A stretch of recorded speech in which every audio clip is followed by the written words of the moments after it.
Dear fellow human, I think by now you have the feeling that something is not right about our current situation.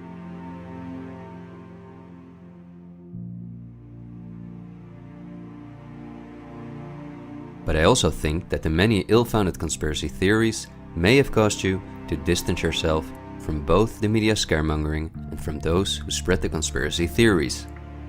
Still, I hope you will listen to me for a moment, because as you watch this video, hundreds of millions of people worldwide are falling into poverty because of the measures that have been in place for so long.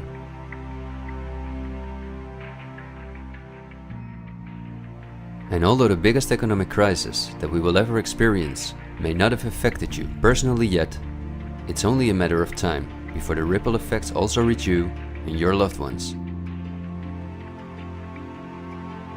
This is not alarmism, but the harsh reality we face. I also think that we can limit the damage and even benefit from it if we are properly and objectively informed about our current situation. Therefore, I would like to show you some easy verifiable facts that I think are essential. Less than a handful of mega corporations dominate every aspect of our lives. That may seem like an exaggeration, but from the breakfast that's on the table in the morning, to the mattress we sleep on at night, and everything we do, put on, or consume in between, all are largely dependent on these corporations. These are investment companies of immense proportions, and they manage the major money flows on Earth. They are the protagonists of the play which we are currently witnessing. So as not to take up too much of your time, I've summarized the most important information as briefly as possible. How does it work? Let's take as an example a company like PepsiCo, which is the parent company of many of the most popular soft drinks and snacks in the world. There appear to be many different competing brands, but they all come from the factories of a small number of corporations that together have a monopoly on the industry. Within the packaged food industry, there are a number of other major companies such as Unilever, the Coca-Cola Company, Mondelez, and Nestlé. On this image, you see that virtually every well-known brand in the packaged food industry belongs to one of these corporations.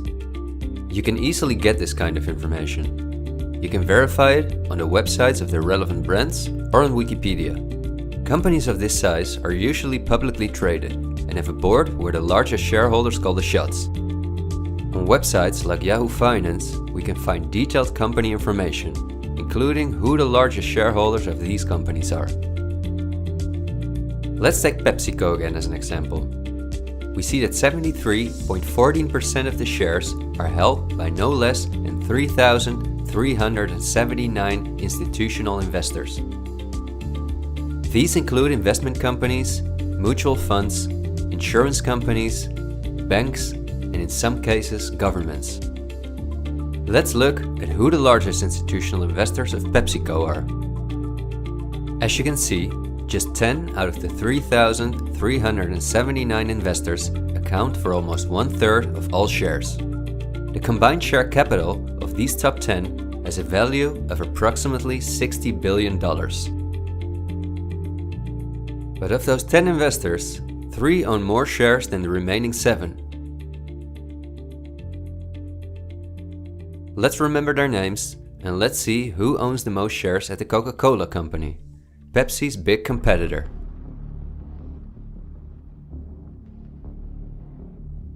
We see that just like with PepsiCo, the majority of the shares are held by institutional investors. Let's look at the top 10 and start with the last one of them. 4 out of these 6 institutional investors we also saw at the last 6 of PepsiCo. These are Norton Trust, JP Morgan Chase, Gielen Capital Management, and Wellington Management. Now, let's look at the 4 largest shareholders. 3 of these we also saw in the top 4 at PepsiCo. They are BlackRock, Vanguard, and State Street. And there's another one, Berkshire Hathaway. These are the 4 largest investment companies on the planet. PepsiCo and Coca-Cola are anything but competitors. But also the other big companies that own many brands, such as Unilever, Mondelez and Nestlé, are owned by the same small group of institutional investors. And you don't only find these names in the packaged food industry.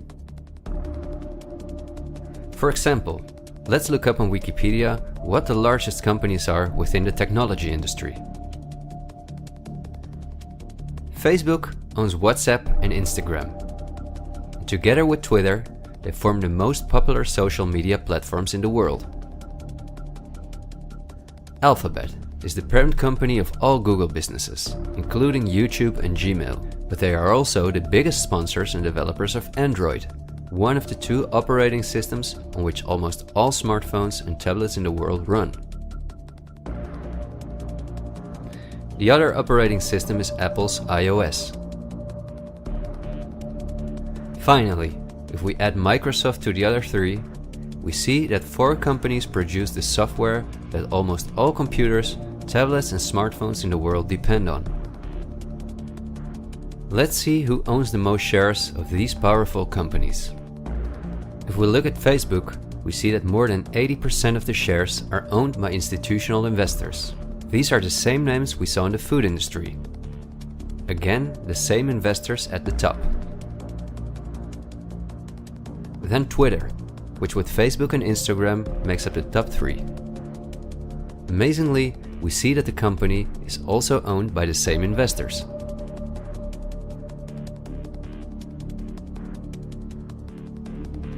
We see them at Apple, but also with their big competitor Microsoft.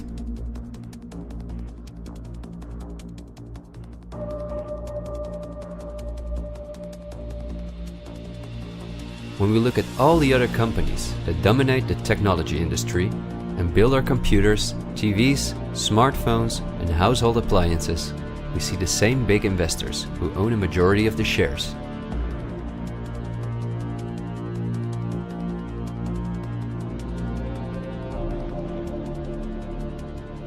We see this within all industries around the world. And just to show you that I'm not exaggerating, I'll give you another example. Let's say we want to plan a vacation. On our computer or smartphone, we look for a cheap flight to the sun through websites like Skyscanner and Expedia, both of which belong to the same group of institutional investors. We fly with one of the many airlines, of which the majority of the shares are often owned by the same investors or by governments, like Air France-KLM. The aircraft we fly is in most cases a Boeing or an Airbus. Again, we see the same names.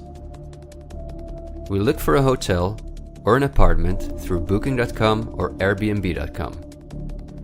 Once we arrive at our destination, we go out for dinner, then we write a review on TripAdvisor. The same investors are at the basis of every aspect of our journey, and their power goes even much further, because even the kerosene that fuels the plane comes from one of their many oil companies and refineries. Just like the steel that the plane is made of comes from one of their many mining companies. This small club of investment companies, banks and mutual funds are also the largest shareholders in the primary industries, where raw materials come from. If we look on Wikipedia for the largest mining companies in the world, we see that their shareholders are the same institutional investors we see everywhere else.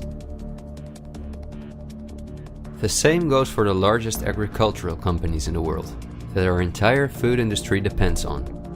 For example, they own Bayer, the parent company of Monsanto, the world's largest seed producer, which produces 90% of all the cotton seed on Earth, as well as the majority of all other seeds. But these institutional investors are also the shareholders of the largest textile manufacturing companies in the world, and even the numerous popular clothing brands that turn the cotton into the clothes we wear are owned by the same group of investors.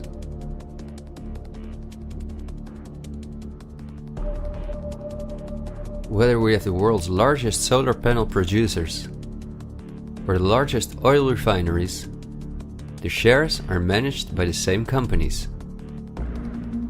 They own the tobacco companies, who produce all the popular tobacco brands in the world. But they also own all the major companies in the pharmaceutical industry and the scientific institutes that produce the drugs.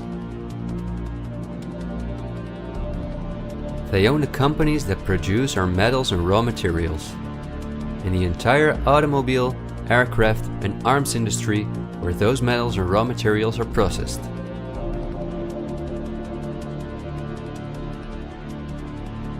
They own the companies that build our electronics. They own the big department stores and online marketplaces.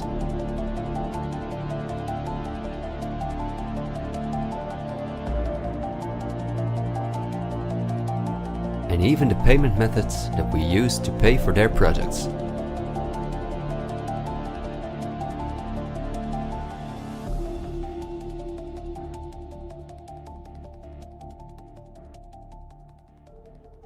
Because I want to keep my story as short as possible, I've decided to only show the tip of the iceberg. If you decide to investigate on your own, using the sources that you've just seen, then you will discover that even many of the most well-known insurance companies, banks, construction companies, telephone companies, restaurant chains, and cosmetic brands are owned by the same institutional investors we just saw.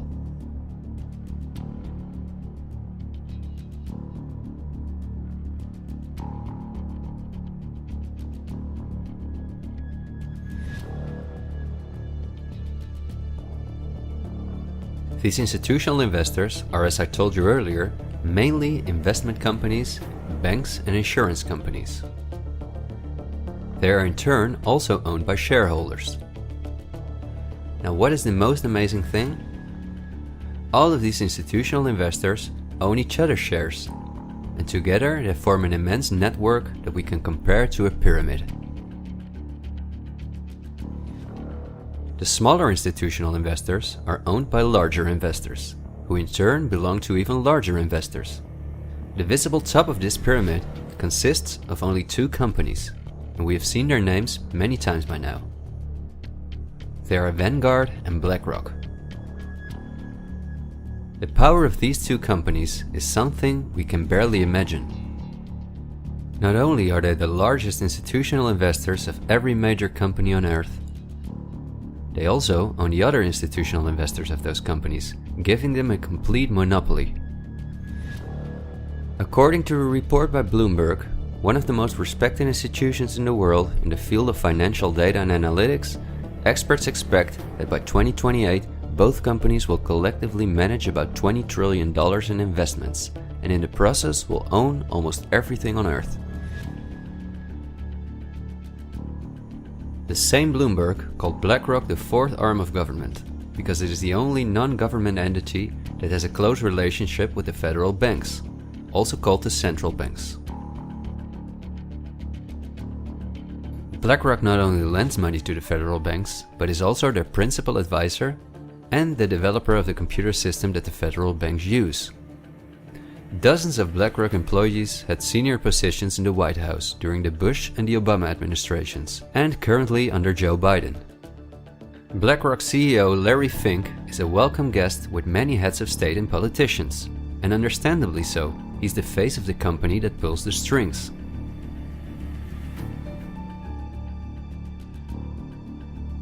Yet Larry Fink does not pull the strings himself.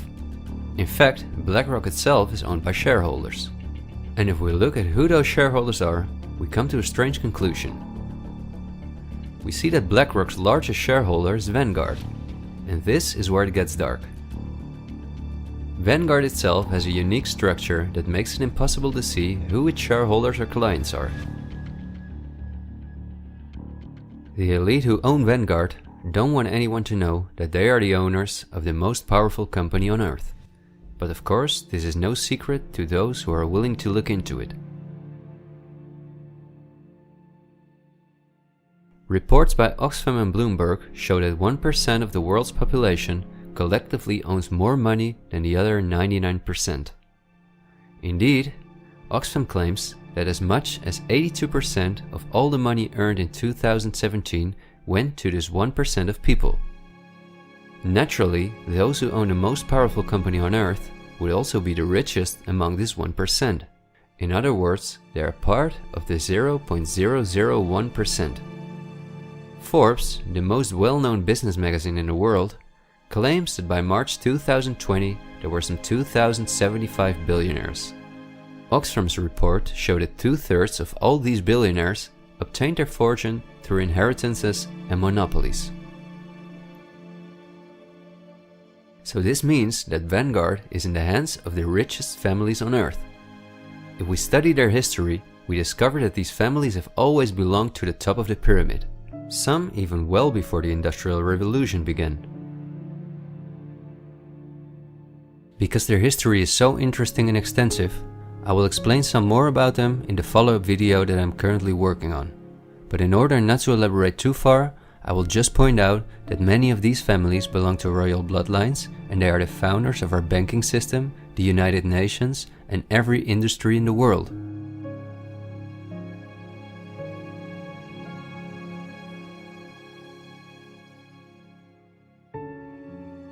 These families never lost their power, but because of an increasing world population, they were forced to hide behind investment companies such as Vanguard, whose largest shareholders are the private funds and non-profit organizations of these families.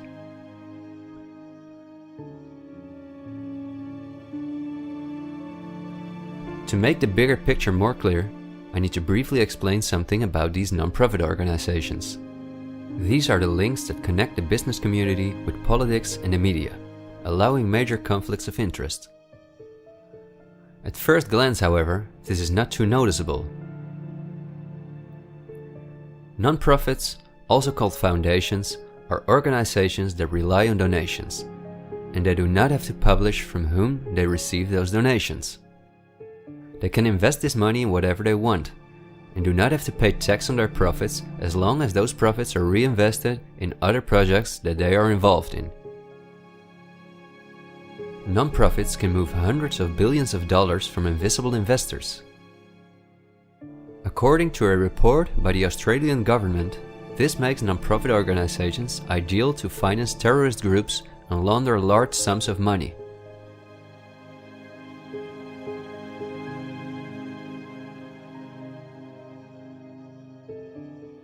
The foundations and funds of the families who are highest in the hierarchy of the 1% hide behind the scenes as much as possible. However, for cases that have a lot of publicity and attention, they use the foundations of philanthropist families that are lower in the ranking, but who are also extremely wealthy. In order to be concise, I will only highlight the 3 most important foundations in the world that connect all the industries in the world to each other. These are the Bill and Melinda Gates Foundation, the Open Society Foundations of the controversial multi-billionaire George Soros, and the Clinton Foundation. A very brief introduction to give you an idea of the size of these types of foundations.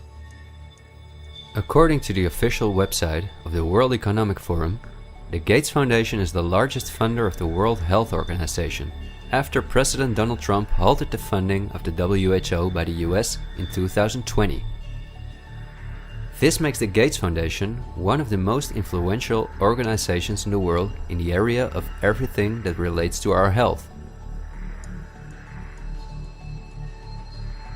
The Gates Foundation has a close partnership with the 16 largest pharmaceutical companies in the world, including Pfizer, AstraZeneca, Johnson & Johnson, BioNTech, and Bayer, and we have just seen who own the most shares of these companies.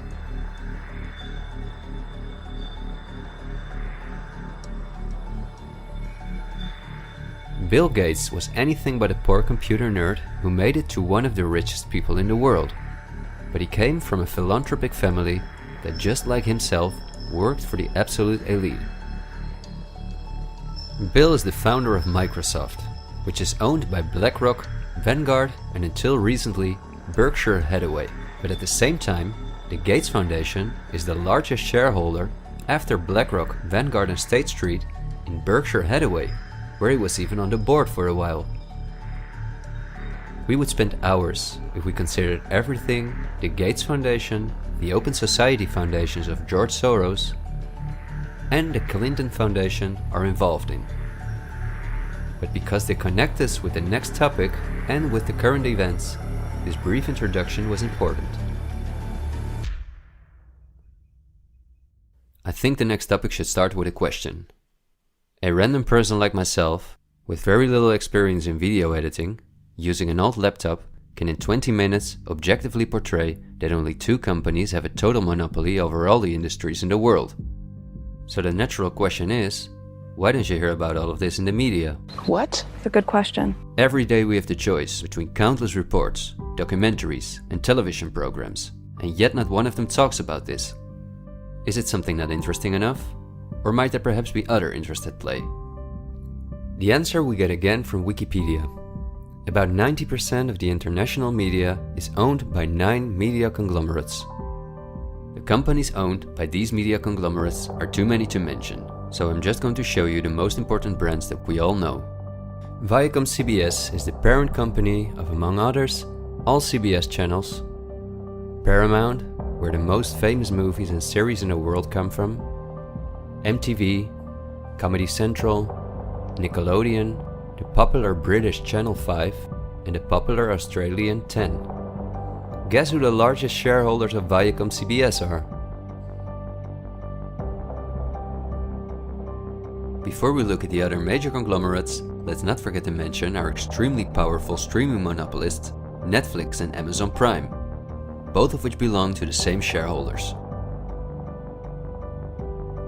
Then AT&T, which is the parent company of Warner Brothers, HBO, Discovery Channel, CNN, Cartoon Network, TNT, DC, and many other well-known brands. Guess who the largest shareholders of AT&T are?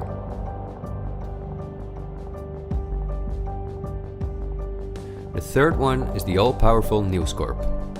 This company owns many of the most well-known national and regional newspapers, magazines and TV channels in the US, the UK and Australia. The shares of News Corp are owned by the American multi-billionaire Rupert Murdoch and by the institutional investors we see everywhere else. News Corp's sister company is Fox Corporation, which is also one of the most powerful media conglomerates on Earth. Just like News Corp, it is owned by the Murdoch family and the usual investors. Then the Walt Disney Company, a conglomerate of unimaginable dimensions, with many subsidiaries such as Pixar, Marvel, 20th Century, Lucasfilm, ABC, National Geographic, and Hulu. Who are their biggest shareholders?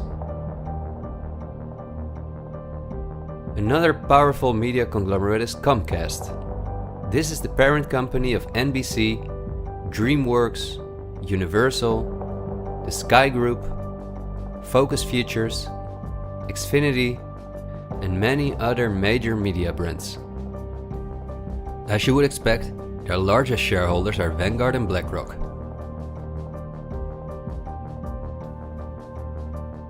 I could go on for hours and show that in almost every country on Earth, the local media is in the hands of these kind of conglomerates, which in turn are owned by our institutional investors or by extremely rich and powerful elite families. In the UK, for example, virtually all popular newspapers and magazines are owned by the Daily Mail Group, Reach, and the aforementioned News Corp. In the Netherlands, the entire media is in the hands of the Persgroep, Mediahuis, and Bertelsmann. And in Germany, the entire media is either controlled by the German government, ProSiebenSat.1, Axel Springer, and again, Bertelsmann, which is also a conglomerate of unprecedented dimensions. Not only is this the parent company of the largest book publisher in the world, Penguin Random House, and owner and founder of BMG Music, Bertelsmann also controls a large part of the European media through their subsidiary RTL, a company with 67 TV channels, 10 streaming platforms, and 38 radio stations. Bertelsmann is owned by the ultra-rich Bertelsmann-Mohn family, who openly collaborated with the Nazis. Because of this, Reinhard Mohn was held as a prisoner of war in the US. Besides RTL, Bertelsmann also owns a large part of the French mainstream media. And together with Mediaset, the powerful Italian conglomerate of former President Berlusconi that controls the most important part of the Italian mainstream media, they also own all popular Spanish TV channels. Now, to complete the picture, let's look at where the news comes from that all these media outlets are feeding us on a daily basis. The various news media do not produce their news themselves, but use information and images from news agencies such as Reuters, the Dutch ANP, and the French AFP.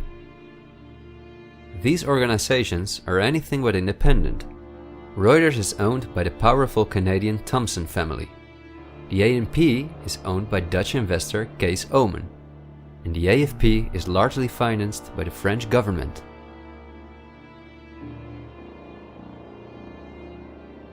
The main journalists and editors who work at our media or at these news agencies are affiliated with important journalistic organizations, such as the European Journalism Centre. These are one of the largest funders of media-related projects across Europe. They train journalists, produce study materials, give internships at, for example, the ANP, and work closely with the world's largest corporations such as Google and Facebook. For journalistic analysis and opinion, all the major media outlets in the world use Project Syndicate, the most powerful organization within its field. It supplies the 506 most important media outlets in 156 countries. Project Syndicate, plus an organization such as the European Journalism Centre, together with the news agencies, are the connecting link between all the different media outlets around the world. When newscasters read the news from their teleprompters, there is a good chance that the text comes from one of these organizations. As a result, the global media is often synchronized in its reporting. We are concerned about trouble and trend of irresponsible, one-sided news stories Plaguing our country. The sharing of biased and false news has become all too common on social media. More alarming, some media outlets publish these same fake stories without checking facts first. The sharing of biased and false news has become all too common on social media. More alarming, some media outlets publish these things simply aren't true without checking facts first. Unfortunately, some members of the media use their platforms to push their own personal bias and agenda to control exactly what people think. And this is extremely dangerous to our democracy. This is extremely dangerous to our democracy. This is extremely dangerous to our democracy. This is extremely dangerous to our democracy. This is extremely dangerous to our democracy. This is extremely dangerous to our democracy. This is extremely dangerous to our democracy. This is extremely dangerous to our democracy. This is extremely dangerous to our democracy. This is extremely dangerous to our democracy. This is extremely dangerous to our democracy. This is extremely dangerous to our democracy. This is extremely dangerous to our democracy. In September 2020, the European Journalism Centre and Facebook set up a fund to support selected news organizations to do the reporting during the corona crisis. Let's see who the organizations are that, along with the news agencies, produce our news. At Project Syndicate, we see the Bill and Melinda Gates Foundation, the Open Society Foundation, and the European Journalism Centre.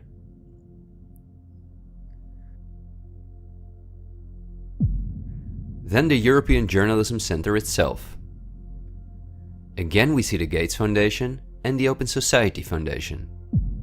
And they also receive large donations from Facebook, Google, the Dutch Ministry of Education, Culture and Science, and from the Dutch Ministry of Foreign Affairs. The organizations that are at the heart of our information flow are funded by the non-profit organizations of the same elite who also controls the entire media. However, a part of our tax money goes to these organizations as well.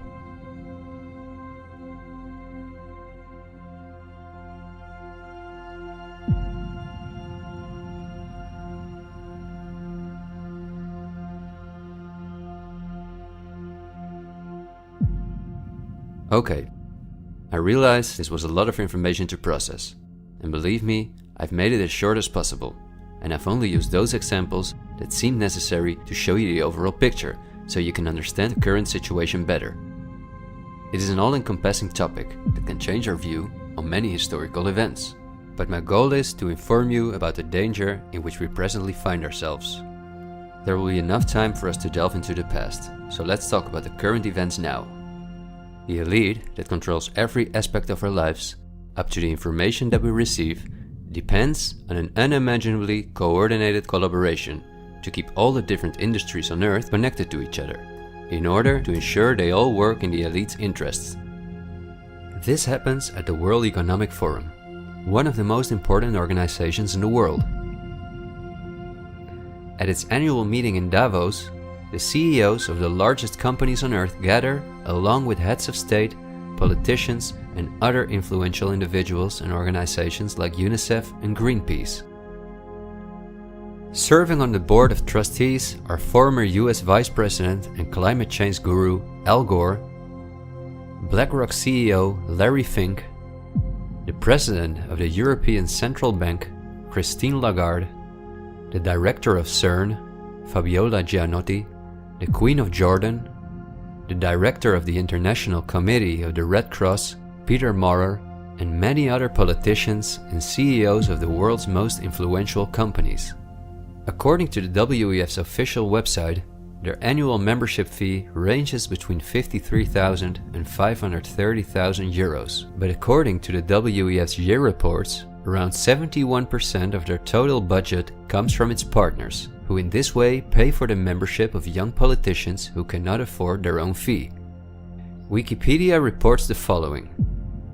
According to critics, the WEF is a business forum where the wealthiest companies can negotiate deals with other companies or with politicians. The purpose of the WEF for many of the participants would be personal gain instead of solving global problems. I don't like to make assumptions, but would there be so many problems on Earth if the key industry leaders, bankers and politicians since 1971 had gathered annually to solve our world's problems? Is it not strange that the world's leading environmental organizations have been meeting for 50 years with the CEOs of the most heavily polluting corporations while things just keep getting worse for our natural world?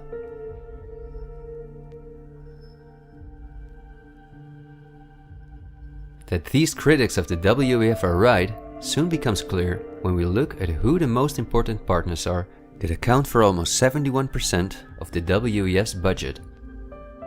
There are BlackRock, the Open Society Foundations, the Bill and Melinda Gates Foundation, and many other large corporations of whom Vanguard and BlackRock own the shares directly or indirectly.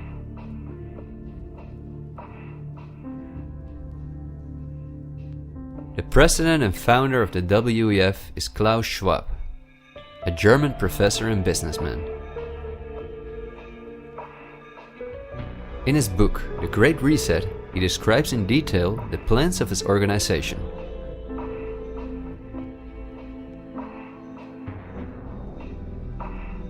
The coronavirus, according to him, is the excellent opportunity to literally reset our society in every regard. He calls this Build Back Better, and this slogan seems to be the motto of all globalist politicians in the world. And it's now a historical moment, a crucial moment, to rebuild the future, to reset our policies. And of course, we also want to work together on building back better. You know, I said we're going to build back and we're going to build back better. It's certainly a major crisis, but it also offers us a unique opportunity. We must use this historical opportunity. Together we can turn a crisis into an opportunity. But this global pandemic has also created an opportunity to build back better. To build back better later. But also to build back better. To build back a better world. To build back better. We can't just build back, we got to build back better. And achieve the Sustainable Development Goals. And climate action is an essential part of that. According to Schwab, our old society should be exchanged for a new one, in which countries give up their sovereignty to an all-encompassing world government, in which people own nothing but work for the state, in exchange for their housing, healthcare, and all their other basic needs. All of this is necessary, according to the WEF, because our modern consumer society, which the elite themselves imposed on us, can't keep going as it is. It's no longer sustainable.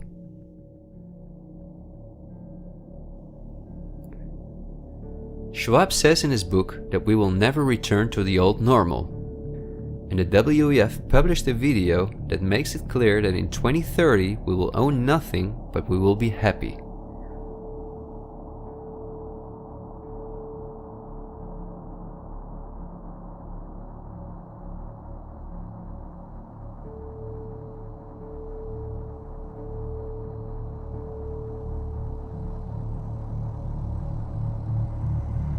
You've probably heard some talk about the New World Order.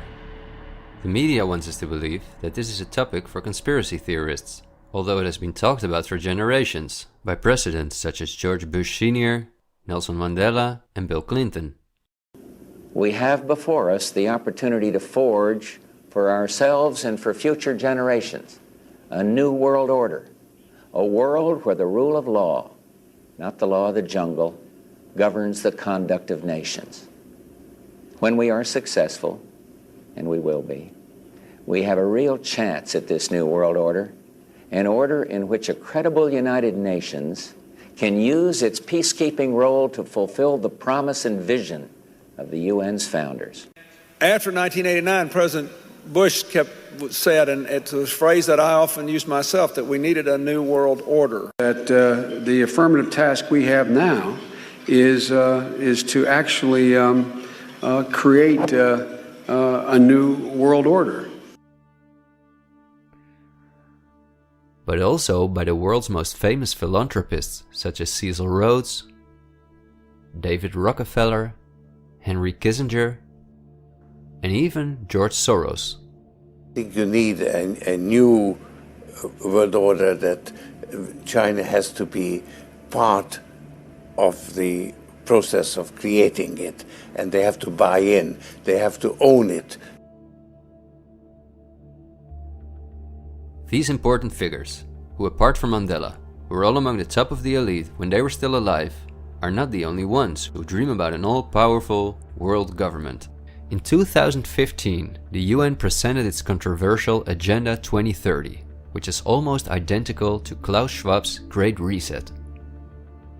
In their own words, the UN, like Schwab, wants to ensure that by 2030, poverty, hunger, environmental pollution, and disease no longer exist on Earth. It sounds like a sympathetic plan, until you read the fine print. You see, the idea is that Agenda 2030 is going to be paid for by us, the citizens.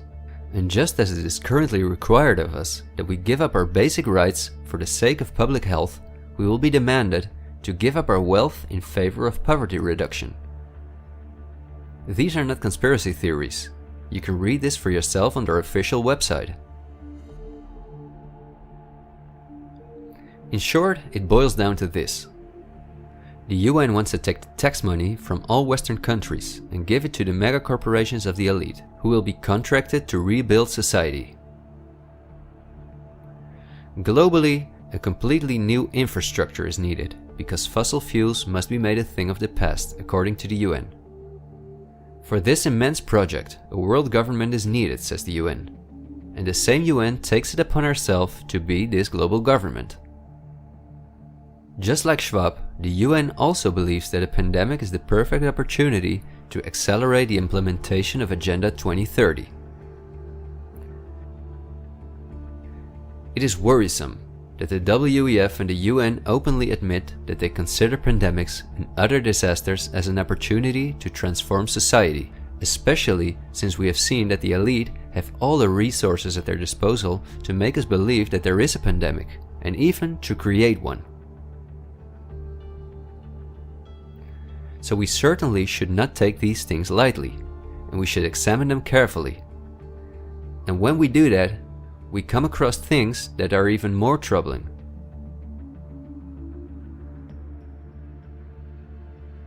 On Friday, October 18, 2019, months before the pandemic was declared, a meeting was held at the Pierre Hotel in New York City for a select group of about 130 very important guests, including politicians and the world's most respected medics and pharmacists. The purpose of the meeting was to simulate the possible scenarios in the event of a global pandemic. This could be a coincidence, you might say. For this simulation, however, a coronavirus was used as an example. The simulation covered in detail how the coronavirus would develop and how they could only control this through the intensive collaboration of entire industries, governments, and government agencies. Once again, a new world order to save us from destruction. Does it surprise you when I tell you that this meeting, called Event 201, was organized by none other than the World Economic Forum, the Bill and Melinda Gates Foundation, and the Johns Hopkins Institute? This is not a conspiracy theory. Check the official website of Event 201 for yourself.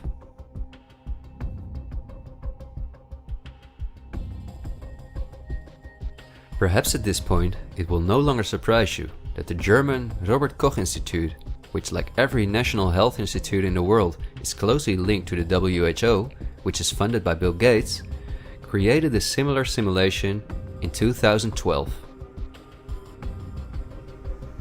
As was the case during Event 201, the simulation assumed the coronavirus.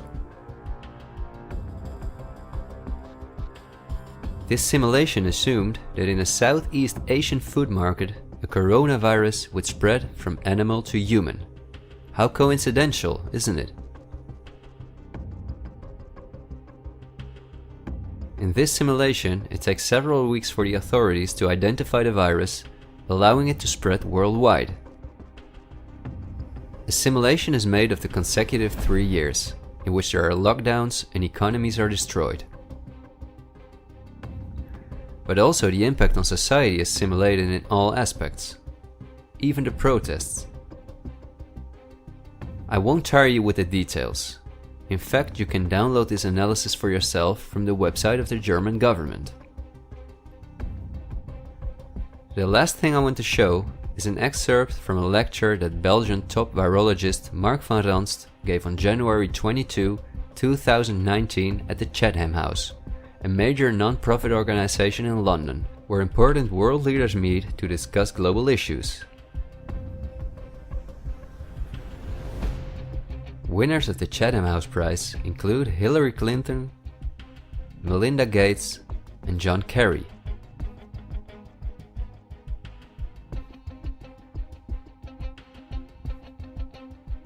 What Van Ranst is discussing is simply shocking. Van Ranst in fact explains how he has fooled the entire Belgian population during the swine flu through fear-mongering, out-of-context mortality rates, and media manipulation. He laughingly explains how he managed to impose the vaccine for the swine flu on the frightened Belgian population, a vaccine produced by the pharmaceutical companies he worked for. Thank you very much, Ab. Thanks for the invitation. And I was asked to tell you about my experiences being the crisis manager, the flu commissioner for Belgium, and highlighting the communication. And then you have one opportunity to do it right. I mean, day one is so important. In day one, you start your communication with the press, with the people, and you have to do it right. I mean, you have to go for one voice, one message. In Belgium, they chose to appoint a non-politician to do that. I mean, I have no party affiliations, and that makes things a little bit, at that time at least, a little bit easier, because you're not attacked politically, majority, minority. That doesn't come into play, and that was a huge advantage. The second advantage is that you can play in Brussels the complete naive guy and get a lot more done than you would otherwise be able to do. You have to be omnipresent that first day or the first days, so that you attract the media attention. You make an agreement with them that you will tell them all, and if they call, you will pick up the phone. When you do that, then you can profit from these early days to get complete carpet coverage of the field, and they're not going to search for alternative voices there. And if you do that, that makes things a lot easier. These first weeks That's easy street. When you have no opposition and everybody needs news and they can come to you for news, you can bring quite a lot of neutral information and it is picked up and it is well, the news is brought the way you bring it, and that is you can only do that in the first couple of weeks or months. And then you have to say, okay, well, we will have H1N1 deaths. Of course, that would be unavoidable. I used there Sir Donaldson's quote where he said that in the UK, by the peak of the epidemic, 40 people would die per day at the end of the summer. So 62 at that time million people in the UK, 40 deaths a day. I worked it out for Belgium. That would be 7 deaths a day at the peak of the epidemic. I used that in the media. 7 Belgian flu deaths per day at the peak of the epidemic would be realistic.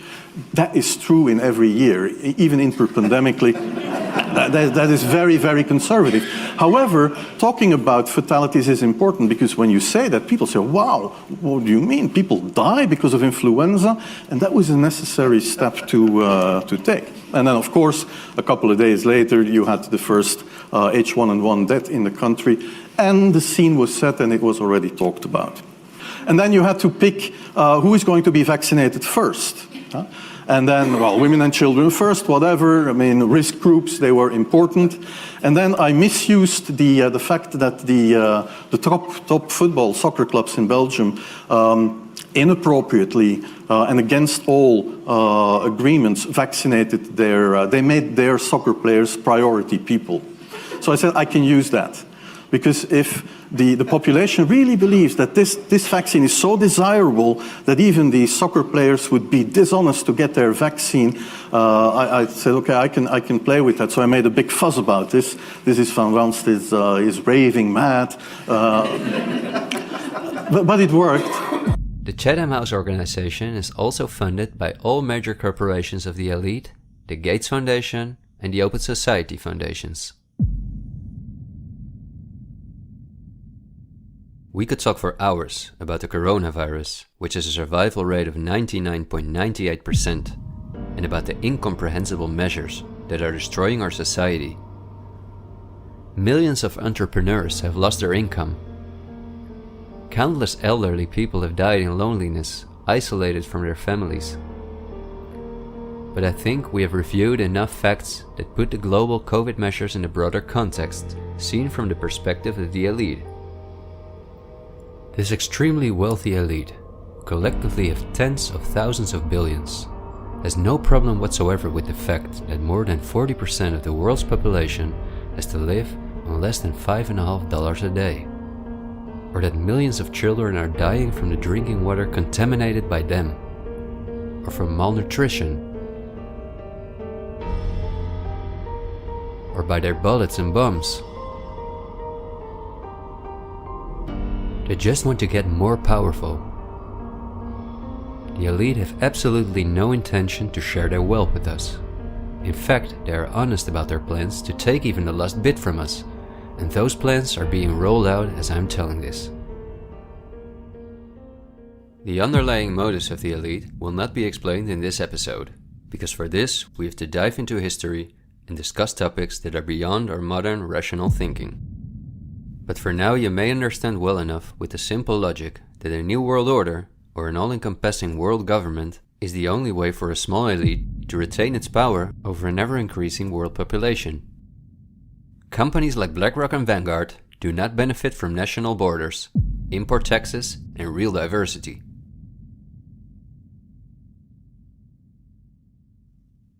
Only through fear and media manipulation can they maintain their grip on all of us. And I deliberately haven't even mentioned the inhumane blackmailing methods by which the elite keep their own most important minions in line. Because if this topic has aroused your curiosity, you will undoubtedly find out all about this in time.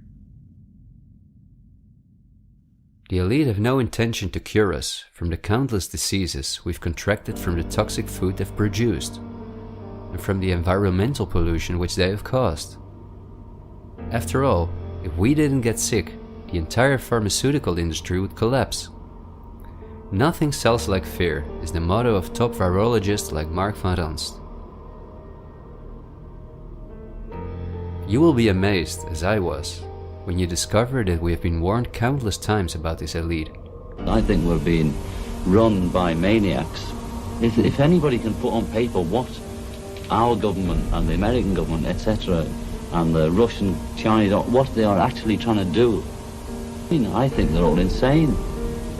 But I'm liable to be put away as insane for expressing that.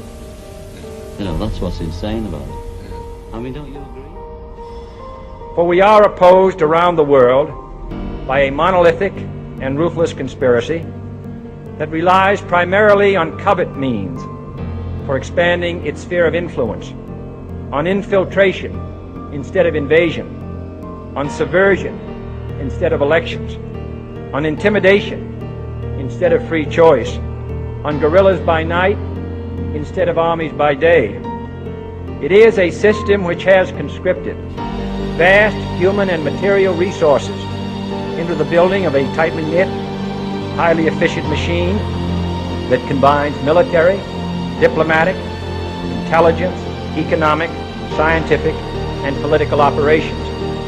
Its preparations are concealed, not published.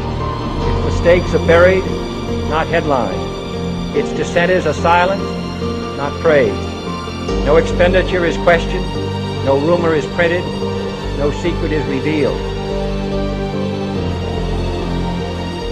President Kennedy has been assassinated. It's official now. The president is dead. Women here in shock, some have fainted. Men, Secret Service men standing by the emergency room, tears streaming down their face. There's only one word to describe the picture here, and that's grief, and much of it.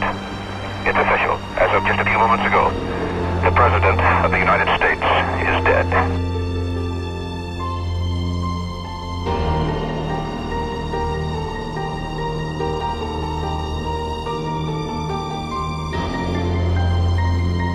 When you're talking about like really elite levels, the name of the game is blackmail. That's what runs the whole system basically.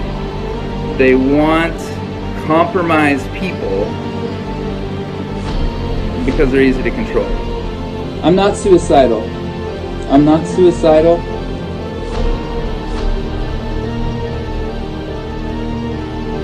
The deep state is those people within the U.S. government that are career employees that cannot be fired by people that we elect by the Congress or the President. Are these people in control? Can they enact laws? Fuck yes. Can we fire these people? No. Can presidents fire them? No. It's designed that way so that political parties and political interests cannot affect the deep state. Do you understand the nightmare of our situation, people? It is no secret. It is as open as it can be. The deep state does control America. Wake up, people, please. God, use some common fucking sense. Thank you.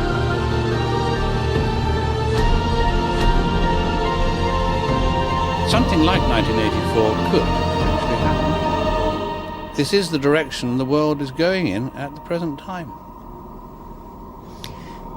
In our world, there will be no emotions except fear, rage, triumph, and self-abasement. The sex instinct will be eradicated. There will be no loyalty except loyalty to the party. But always there will be the intoxication of power. Always, at every moment, there will be the thrill of victory, the sensation of trampling on an enemy who is helpless. If you want a picture of the future, imagine a boot stamping on a human face forever. The moral to be drawn from this dangerous nightmare situation is a simple one.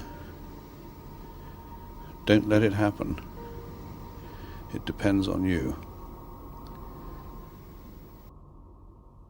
With this video, I hope to reach you, to reduce the ever-increasing distance between us. Only when we are divided can the elite retain its power over us. The greatest fear of the elite is that we will realize what is really going on Earth. And the only way the elite thinks they can prevent this from happening is through censorship,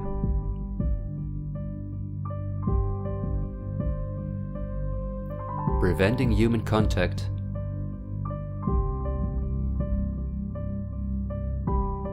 the incessant framing of political opponents and those who think differently,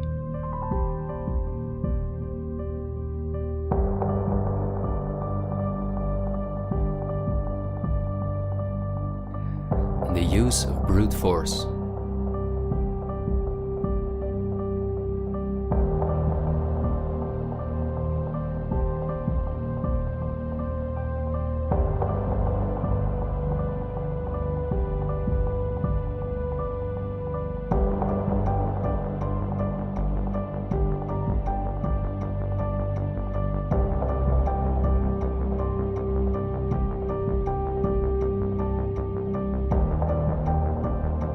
The plans of the elite are clear, and so is the ruthless way in which they want to accomplish them. If we allow this to happen, a new society will be built on the ashes of what we once knew. A new society in which we will own nothing, not even a home of our own. The elite wants to make sure that between now and 2030, everything you now own will be theirs.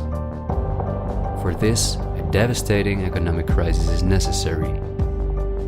First, the middle class is attacked, which is the backbone of society. Entrepreneurs are forced to go into tremendous debt, which will ultimately cause them to lose all their possessions. After that, things will move quickly. Banks will fall, cash money will cease to exist, and the only way not to starve to death will be the acceptance of government support, which will include several conditions, such as the vaccination passport and giving up all private possessions. Because the entrepreneurs are the first to fall, many others won't immediately feel the crisis. The people remain divided among themselves until it is too late. This is not a doomsday scenario that I've made up. This is simply the Great Reset, the New World Order, which has been prepared for many generations and which has been extensively tested in every communist dictatorship in the world.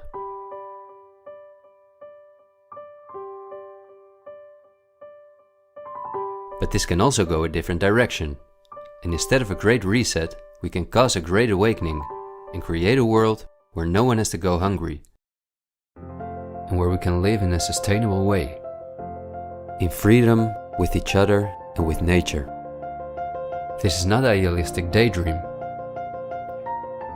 There have always been forces that have sought to break the power of the elite, but until recently, our means of communication were always insufficient to get a mass network in motion. The elite have always kept us in ignorance about the discoveries of geniuses such as Tesla, who was far advanced in the field of clean, free energy, or Dr. Rife, who used radio waves to cure at least 16 terminal cancer patients before he, just as Tesla, died in a suspicious manner. Or Henry Ford, who in 1941 had already made a car out of bioplastic that proved stronger than steel. The elite have hidden countless such techniques from us because they form a threat to their monopolies in every industry. These were techniques that would have given us freedoms and put the elite's power at risk, which is based on our fear and dependence on their products. These are not conspiracy theories, but facts. What I am saying is that a world of new possibilities is opening up for all of us, where there is no poverty, no pollution, diseases, or wars, and in which governments work for the welfare of the people rather than the other way around. Countless ailments that provide the pharma industry with hundreds of billions of dollars will be cured. No one will have to work their ass off to live a dignified life. People will no longer live in fear because of the lies of the media, the pharma industry, the climate lobbies, and politicians. It's all on the horizon, but we have to go through the storm first and recognize what the real problem is in our society. I want to thank you for listening to me, and I hope someday, in freedom, together we'll reflect back on this unique moment in history. There is still so much to tell, but we will save the rest for later. This video was only intended as an introduction. This is where our journey starts, and it will be a difficult one, but we will undertake it together, and we will help each other get up when we fall.